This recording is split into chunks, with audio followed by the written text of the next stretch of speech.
আসল ষড়যন্ত্র ফাঁস। লাইভে এসে কেঁদে কেঁদে ক্ষমা চেয়ে একই বললেন লাল কার্ড দেওয়া সেই ভাইরাল রেফারি।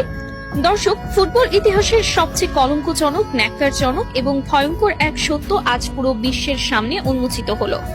2026 ফিফা বিশ্বকাপের ফাইনালে যে রেফারির একটিমাত্র বিতর্কিত বাঁশিতে কোটি কোটি আর্জেন্টাইন সমর্থকের হৃদয় ভেঙে চুরমার হয়ে গিয়েছিল, যে রেফারির একটি অন্যায় লাল কার্ডের কারণে ফুটবলের জাদুকর লিওনেল মেসিকে শেষ বিদায় বেলায় মাঠের মধ্যে শিশুর মতো ডুকরে কাঁদতে হয়েছিল, সেই খলনায়ক রেফারি এবার নিজেই লাইভে এসে এমন এক গা শিউরে ওঠা সত্য প্রকাশ করলেন, যা শুনে আজ ফিফার ভিত পর্যন্ত কেঁপে উঠেছে। সুইজারল্যান্ডে অবস্থিত ফিফার সদর দপ্তর থেকে শুরু করে বুয়েন্স আইরেসের রাজপথ, সবখানে আজ যেন এক তীব্র ভূমিকম্প আঘাত হেনেছে। ম্যাচ শেষে চারিদিকে যখন তাকে নিয়ে সমালোচনার বিশাল ঝড় বইছে, যখন বিশ্বজুড়ে তাকে ফুটবল হত্যার দায়ে অভিযুক্ত করা হচ্ছে, ঠিক তখনই চরম অপরাধবোধ এবং মানসিক যন্ত্রণায় ভুগে সামাজিক যোগাযোগ মাধ্যমে লাইভে আসেন এই বিতর্কিত রেফারি। আর লাইভে এসে অঝরে কাঁদতে কাঁদতে তিনি পুরো ফুটবল বিশ্বের কাছে, বিশেষ করে লিওনেল মেসি এবং আর্জেন্টিনার কোটি কোটি মানুষের কাছে হাত জোর করে ক্ষমা চেয়েছেন। তার চোখ মুখ ছিল আতঙ্কে ভরা, চুলগুলো উস্কো খুস্কো এবং কণ্ঠ ছিল কান্নায় রুদ্ধ।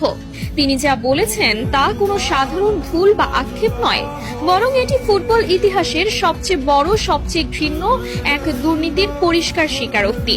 রেফারি সরাসরি ক্যামেরার দিকে তাকিয়ে বুক ফাটা কান্নার সাথে বলেন, আমাকে ক্ষমা করে দিন, আমি যা করেছি তার জন্য আমি সারা জীবন নরক যন্ত্রণা ভোগ করব, কিন্তু বিশ্বাস করুন আমি নিরুপায় ছিলাম। আমাকে ওপর থেকে কঠোর নির্দেশ দেওয়া ছিল, যেভাবেই হোক স্পেনকে ম্যাচ জেতাতে হবে। আমি শুধু সেই নির্দেশ পালন করেছি মাত্র। রেফারির এই একটি মাত্র বাক্য মুহূর্তের মধ্যে পুরো বিশ্ব মিডিয়ায় দাবানলের মতো ছড়িয়ে পড়ে।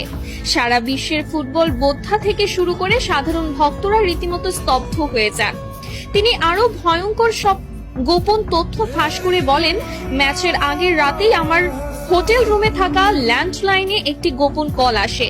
আমি ফোন তুলতেই ফিফার ভেতরের একটি শক্তিশালী সিন্ডিকেট এবং আন্ডারওয়ার্ল্ডের বেটিং মাফিয়াদের এক শীর্ষ কর্মকর্তা আমাকে পরিষ্কার ভাষায় হুমকি দেন। তিনি বলেন, যদি স্পেন এই ম্যাচ না জেতে তবে আমার রেফারিং ক্যারিয়ার চিরতরে শেষ করে দেওয়া হবে।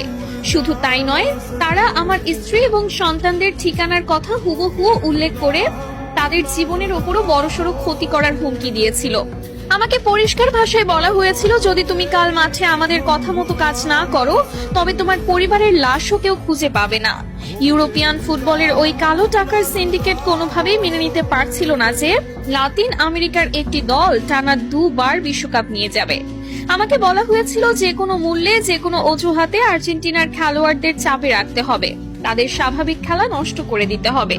কান্নায় ভেঙে পড়ে এই রেফারি আরো বলেন, ম্যাচের বয়স যখন 93 মিনিট, এনজো ফার্নান্ডেজ যখন সামান্য একটি বল দখলের লড়াইয়ে ফাউল করেছিল, তখন আমার কানে ইয়ারপিসে ওপর থেকে সরাসরি নির্দেশ আসে, এটাই সুযোগ, আর দেরি করো না, ওকে সরাসরি লাল কার্ড দিয়ে মাঠ থেকে বের করে দাও। আমি নিজে মাঠে দাঁড়িয়ে অত্যন্ত কাছ থেকে দেখেছি, ওটা কোনোভাবেই লাল কার্ড দেওয়ার মতো অপরাধ ছিল না। আমি চেয়েছিলাম অন্তত VAR চেক করতে, কিন্তু আমাকে এয়ারপিসে VAR দেখতেও কঠোরভাবে নিষেধ করা হয়। যখন আমি পকেট থেকে লাল কার্ডটি বের করছিলাম, তখন আমার হাত থরথর করে কাঁপছিল। এনজো যখন অবাক দৃষ্টিতে আমার দিকে তাকিয়েছিল, তখন আমার মনে হচ্ছিল আমি মাটির নিচে মিশে যাই। 10 জনের আর্জেন্টিনা যখন বীরের মতো লড়ছিল, ডি পল আর ম্যাক অ্যালিস্টাররা যখন নিজেদের শরীরের শেষ রক্তবিন্দু দিয়ে স্পেনের একের পর এক আক্রমণ ঠেকাচ্ছিল, তখন আমি নিজেই ভেতর থেকে কুড়ে কুড়ে খাচ্ছিলাম।